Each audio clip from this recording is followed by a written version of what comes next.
नाज़रीन खबर है कंदाकोट सेक्शन थाने जज गुलशहर मोहल्ले में सुरानी बिरादरी जे बिन धुरिन में झगड़ो थी पियो। बिनी धुरिन जे माण्हुनि ने हिक ॿिए मथां लठियुनि ऐं कुहाड़ियुनि जो वसकारो लाहे ॾिनो। लठियूं ऐं कुहाड़ियूं लॻण सां 5 ॼणा ज़ख़्मी थी पिया। ज़ख़्मियुनि में जुम्मो खान, कमरदीन सुरानी, तबारक, गुलाम दस्तगीर, कबीर सोनी शामिल आहिनि। इतला ते हद थाणे जी पुलिस पहुची ज़ख़्मियुनि खे खणाए सिविल अस्पताल आंदो, जितां हिक ज़ख़्मी खे गंती जहिड़ी हालत में लाड़काने अस्पताल मुंतकिल कयो वियो। जॾहिं त वाक़े जो को बि केस दाख़िल न थी सघियो।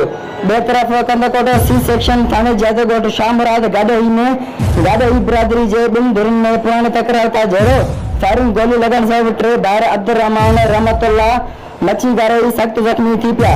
ज़ख़्मियुनि खे अस्पताल मुंतकिल कयो वियो। बाद में 3 ज़ख़्मियुनि खे गंती जहिड़ी हालत में लाड़काने मुंतकिल कयो वियो।